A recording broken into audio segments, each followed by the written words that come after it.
যে বাংলাদেশে ফ্যাসিস্ট নাই, কিন্তু ফ্যাসিস্টদের আজকে যারা দালাল তারা এখন ডালে ডালে পাতায় পাতায় ঘুরে বেড়াচ্ছে।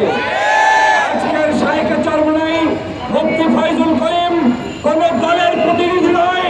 বরিশালবাসীর দাবি হচ্ছে দল মত জাতি ধর্ম বর্ণ নির্বিশেষে সকলের প্রার্থী হিসেবে মেয়র হিসেবে তার নাম ঘোষণা করতে হবে। আমি তার নাম ঘোষণা এমনি এমনি করতে বলি না, মানবাড়ির আবদার বলছি না। আমি এ কারণেই বলছি, আপনারা জানেন ফ্যাসিস্ট আওয়ামী লীগ যখন বাংলাদেশে নির্বাচন করেছিল, সেই নির্বাচন পদ্ধতির মধ্যে শায়েখে চরমোনাই যখন প্রার্থী হয়েছিলেন তার নির্বাচনের ব্যালট পেপারগুলো কিভাবে ছিনতাই করেছিল আপনাদের মনে আছে? আপনাদের নিশ্চয়ই মনে আছে। তার উপরে শারীরিক আক্রমণ করা হয়েছিল, তার উপরে রক্তাক্ত করা হয়েছিল। তখন নির্বাচন কমিশনার বলেছিল তিনি কি মারা গিয়েছেন? এখন চিন্তা করে দেখেন, একজন নির্বাচন কমিশনার একজন প্রার্থীকে মৃত্যু নিশ্চিত করা পর্যন্ত অপেক্ষা করছে, আর নির্লজ্জের মতো সাংবাদিকদের সামনে এসে বলছে শায়েখে চরমোনাই কি মারা গিয়েছে। তিনি বলেন তিনি ইন্তেকাল করেছেন, সেই ইন্তেকাল কমিশনের রিপোর্ট দিয়ে অন্তত মেয়র নির্বাচন করা যায় না, যায় না, যায় না। সে কারণে আমাদের প্রথম দাবি হচ্ছে, সেই সময়ের নির্বাচন কমিশন এই প্রার্থীর উপরে অত্যাচার করেছে, ঠিক কিনা বলে? এই প্রার্থীর ভোট কারচুপি করেছে, ঠিক কিনা বলে? এই প্রার্থীকে শুধুমাত্র দাড়ি দেখে টুপি দেখে ইসলামী রাজনীতি করার কারণে তাকে নেওয়ার ঘোষণা করে নাই, করে নাই, করে নাই। অতএব আমরা এই দাড়ির বৈষম্য দেখতে চাই না, আমরা টুপির বৈষম্য দেখতে চাই না, আমরা ইসলামী দলের বৈষম্য দেখতে চাই না।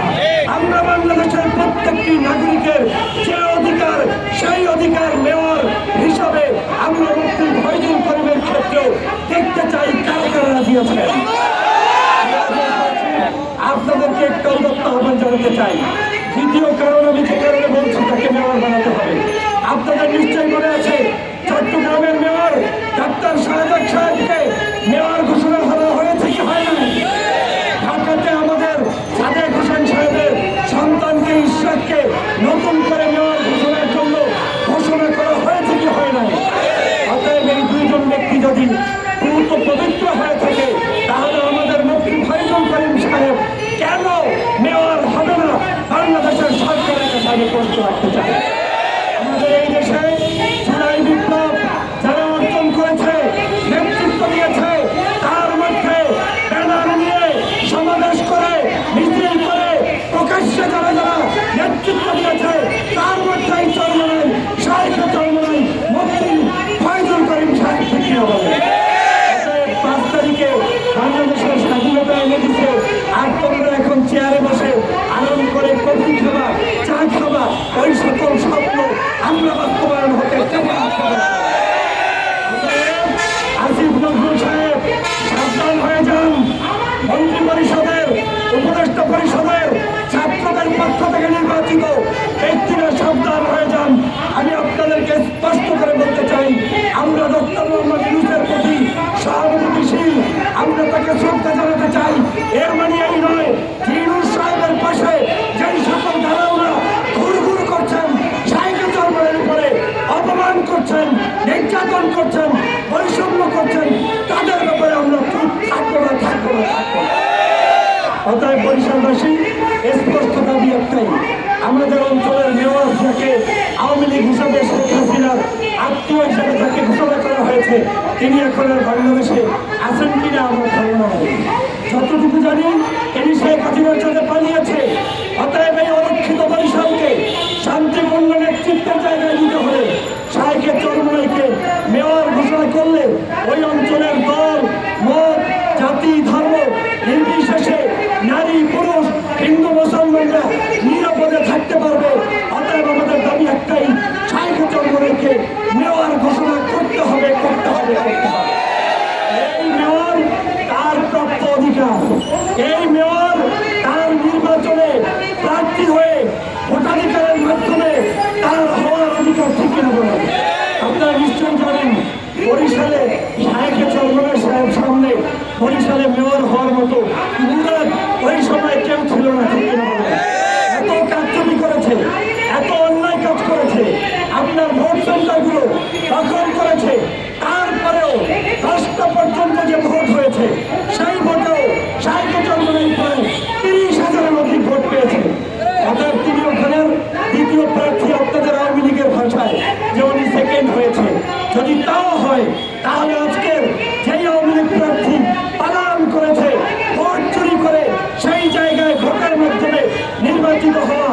শাইখা চরমনের প্রাপ্ত অধিকার হচ্ছে তাকে মেয়র ঘোষণা করা।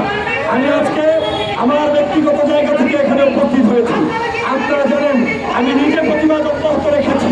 বাংলাদেশের একটি কালচার হয়েছে, আপনি যে দল করেন এর বাইরে কোনো মানুষ ভালো হলে তার পক্ষে দাঁড়ানো যায় না।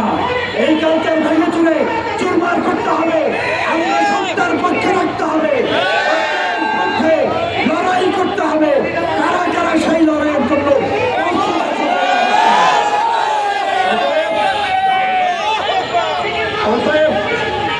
অতএব আমি সর্বশেষ আহ্বান করতে চাই, সকল জুলুমের অবসান করবে, অন্যায়ের অবসান করবে। আমাদের এই দাবি মেনে নিন। যদি দাবি না মানেন তাহলে এই প্রেস ক্লাবেই আমাদের আন্দোলন সীমাবদ্ধ থাকবে না, বরং আমরা এমন কর্মসূচি দেব যেই কর্মসূচি দেবে এই সরকারের বাংলাদেশের কোনো জায়গায় বের হওয়ার রাস্তা অলি গলি খুঁজে পাবে না, পাবে না। অতএব ওই আলেমদেরকে দেখলে মসজিদের ইমাম মনে করবে না, তারাবির ইমাম মনে করবে না, ওই মিলাদ পড়ানোর জন্য রাখবে না। বাংলাদেশের নিশ্চয় রাজনীতি করার অধিকার আছে, আর আমার আলেমদের রাজনীতি করার অধিকার নাই। এটা চরম বৈষম্য, বৈষম্য, বৈষম্য। বরিশালের শিশু বাচ্চাটিও জানতো যে শাইখা চরমনাই হাসপাতাল থেকে নির্বাচিত হবেন। তার এই বিজয়কে, নিশ্চিত বিজয়কে একদল পেটুয়া বাহিনী পুলিশের মাধ্যমে, এনএসআইয়ের মাধ্যমে শাইখা চরমনাই নিশ্চিত বিজয়কে ছিনিয়ে নেওয়া হয়েছে। আমরা সেদিন মামলাও করতে পারি নাই, সবাইকে হুমকি ধামকি ঘুমের ভয় দেখিয়ে রেখেছিল। আমরা 5ই আগস্ট একটি ইনসাফ এর বাংলাদেশ করতে চেয়েছিলাম। আমরা 5ই আগস্টের পর বুঝেছিলাম যে আমরা যে বৈষম্যের বিরুদ্ধে আন্দোলন করেছি, 5ই আগস্ট পরবর্তী বাংলাদেশে আর কোনো বৈষম্য হবে না। কিন্তু আমরা দেখছি যে চট্টগ্রামে যে আইনের বলে মেয়র হয়েছেন, আমাদের ইশরাক সাহেব যে আইনের বলে মেয়র হয়েছেন, এবং 5ই আগস্টের পরে তার মামলার বয়ান চেঞ্জ করার পরেও সেখানে আইন বাংলাদেশে তাকে সাপোর্ট করেছে, সেখানে মুফতি ফয়জুল করিমের সাথে বৈষম্য করা হচ্ছে। আমরা এই বৈষম্যের বিরুদ্ধে দাঁড়াতে চাই, আমরা এই বৈষম্য রুখে দিতে চাই। আপনারা যদি মনে করেন যমুনায় গেলেই বাংলাদেশে যে কোনো কিছু সম্ভব, তা বরিশালবাসীর সামর্থ্য আছে যমুনা ঘেরাও করার। আমরা এই যমুনায় ঘেরাও করতে চাই না, আমরা শান্তিপূর্ণ আন্দোলনের মাধ্যমে জানিয়ে দিতে চাই বরিশালের মুফতি সৈয়দ মোহাম্মদ ফয়জুল করিম অনতিবিলম্বে আইনি প্রক্রিয়া শেষে মেয়র ঘোষণা করুন। প্রতিবাদ আপনারা দীর্ঘ করেন এই অবস্থাকে, তা বরিশালবাসী যমুনা কেন ঢাকা শহর অচল করে দেবেন। আমরা শান্ত থাকি, কিন্তু দেখেছি ঢাকায় যারা বিশৃঙ্খলা করে তাদের পক্ষে আদালত। আমরা উশৃঙ্খল জানি, আমরা উশৃঙ্খল হতে জানি। যদি আমরা বিশৃঙ্খলা শুরু করি তাহলে সেই বিশৃঙ্খলা ফেরানোর শক্তি বাংলাদেশের কোনো শক্তির নাই। ভাইরা, আমাদের নেতৃবৃন্দ এখানে আসতেছেন, আরো নেতৃবৃন্দ আসবেন ইনশাআল্লাহ। বরিশালের সর্বস্তরে জনতা আজকে এখানে একত্রিত হচ্ছি। আমরা